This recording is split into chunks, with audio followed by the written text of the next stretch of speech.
Tout mandat impératif est nul.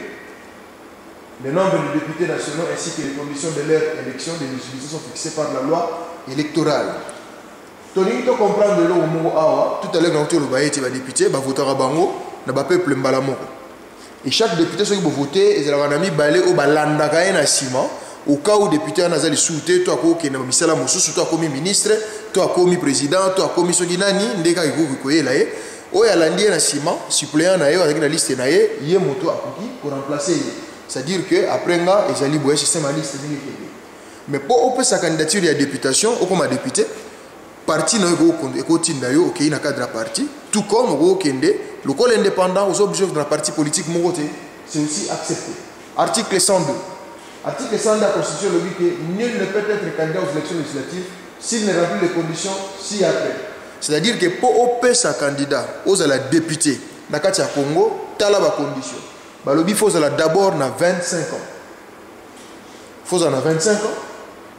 Il faut aux la moto normale, c'est-à-dire moto où ça la bien, aux qui ont le tout le monde ne pas se trouver dans des cas d'exclusion prévus par la loi électorale. Vous voyez que la loi électorale est fixée. C'est-à-dire que vous fixez l'élection, il y a des conditions, et vous allez boyer, il faut fixer autant, il faut que ça garantit autant, caution autant, il faut remplir. Tous les qui de l'Assemblée nationale, article 103. Article 103 Constitution et le Bible. Le député national est élu pour une durée de 5 ans. Un mandat de 5 ans plutôt. Il est rééligible. Le mandat du député national commence à la validation du pouvoir par l'Assemblée nationale et expire à l'installation de nouvelles assemblées. C'est-à-dire que le député tu voteras pour 5 ans. Mais après 5 ans, il y a droit de voter, voter, soit ça boulonne bien, soit bolinguier, beaucoup voter, et puis ça n'a pas de sous-mouté, et ça normal, beaucoup voter les sous. Mandat na bandava, tant que ça bureau na bango, va valider que y a solo moto à voter, va voter un esprit bien, afrodagité, ma communauté normal, à côté, et puis aussi là quand beaucoup bandé là sous vote après 5 ans, ce qui bureau à ce que côté, assemblée à ce que côté, de mandat na ici. Article 104. Les membres du Sénat portent, c'est-à-dire qu'on parlait sur le paragraphe de Maramoueta du Sénat. Tout à l'heure, nous avons commencé l'Assemblée nationale, où on va voter pour le peuple. Mbalo, nous avons le Sénat, où on va voter pour les députés provinciaux. Mais, les députés provinciaux, on va voter pour le peuple. Article 104. Les membres du Sénat portent le titre de sénateur. Le sénateur représente sa province, mais son mandat est national. Tout mandat impératif est nul. Les candidats sénateurs sont présentés par les partis politiques ou par le regroupement. Ils sont élus au second degré par les assemblées provinciales. Chaque sénateur est élu avec 2 suppléants.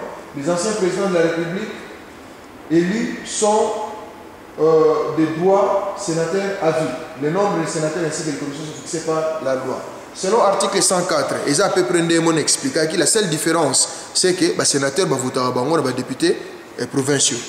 Mais, particularité, moi, il faut comprendre que le président de la République va voter qui bango. Tant que mandat na ici, et ça mandat moko Tomi Balé sur ici. Donc d'entrée de jeu d'office a commis sénateur à vie. Donc tiens au Koufa a tiré sénateur. Voilà l'idée mauvais pour 5. Article 105. Les sénateurs est élu pour un mandat de 5 ans. N'est mon député. A cause de beaucoup voter les sous et ça nango les sous moto. Ndenge moko mandat na yebanda tant ba valider élection na et puis ici là-bas tant qu'on installer bureau ya sikato assemblée sika écoute. Article 106 nul ne peut être candidat au Sénat s'il n'y a pas de conditions suivantes. Tout à l'heure on a pensé que nous avons conditions pour nous la députée nationale, mais par contre pour nous la sénateur condition d'abord il faut 30 ans. Député national il faut 25 ans. Mais sénateur il faut 30 ans, au moins 30 ans. Et puis aux moto ça là. En plus, on a pris des conditions au Mobeko, loi électorale et lobby. Article 107. Aucun parlementaire ne peut être poursuivi, recherché, arrêté, détenu ou jugé en raison des opinions ou votes émis par lui dans l'exercice de ses fonctions. Aucun parlementaire ne peut, en cours de session, être poursuivi ou arrêté sauf en cas de flagrant délit qu'avec l'autorisation de l'Assemblée nationale ou Sénat selon les cas.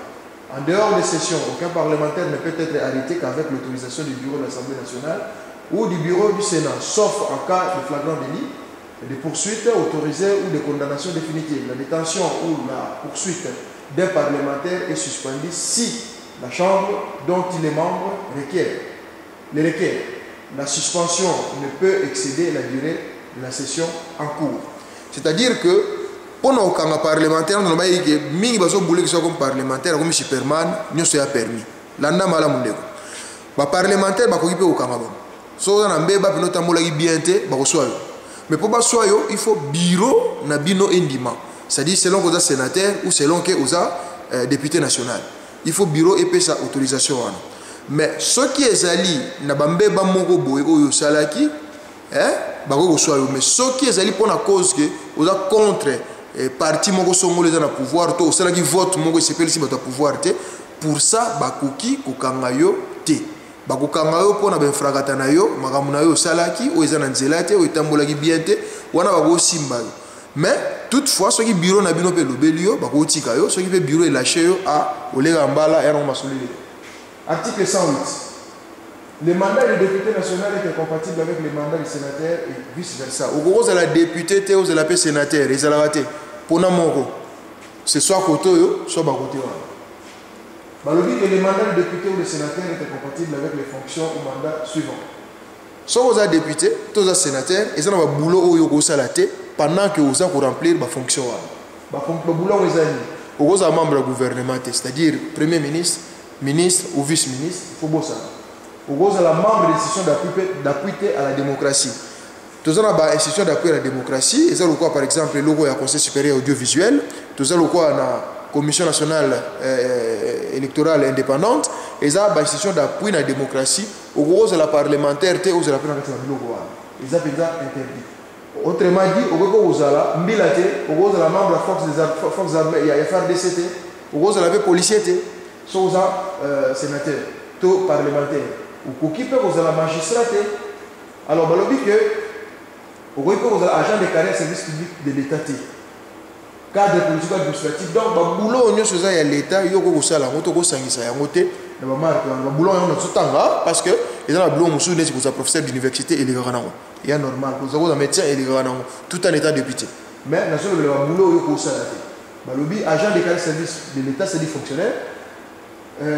Cadre politique administratif de la territoriale, à l'exception des chefs de collectivité, chefferies et des groupements, mandataires publics actifs, membres du cabinet du président de la République, au cause de la conseillère présidente et aux députés. Ils ont raté. Sauf au moment où nous avons dénoncé. Au cause de la membre du cabinet du premier ministre, ils ont interdit. Président de l'Assemblée nationale, ou bien aux membres du cabinet du président national, il y a le président de l'Assemblée nationale, membre du cabinet du président du Sénat, membre du gouvernement général ou une autorité politique administrative de l'État, employé dans une entreprise publique ou dans une société d'économie mixte, tout autre mandat électif. Donc, la fonction, tout n'attendit, soit aux députés, Bossana. Le mandat de député national et de sénateur est compatible avec l'exercice des fonctions rémunérées conférées par un État étranger ou un organisme international. Au cas où vous avez député dans au salaire ONU, au salaire évité na elogoni na OIA, au salaire nini té. C'est interdit par la loi. Des droits et des députés, des droits des députés nationaux ou des sénateurs. Article 109. Article 109 par contre dit que les députés nationaux et les sénateurs ont le droit de circuler sans restriction ni entrave à l'intérieur du territoire national et d'en sortir. Ils ont le droit à une indemnité équitable qui assure leur indépendance et leur dignité. Celle-ci est prévue par la loi des finances. Ils ont droit à une indemnité de sortie égale à 6 mois de leur émolument. Les modalités d'application de l'alinéa précédent ainsi que les autres droits parlementaires sont fixés par le règlement intérieur de chacune des chambres. So aux députés, aux la liberté autant de mboka mobimba nengo lingi mutako pekiswa zate parce que aux représentés à peuple to ya province na yo. Mais mboka mobimba mbola sans que baba tungisa yo. Vous avez le droit de voyager au Kenamboura Mopaya, aux Onga, sans que Mouta Tungisayo, selon l'article 109. Et en plus, il faut payer là, de sorte que bateau va se la boulot na bango ndenge longo bani.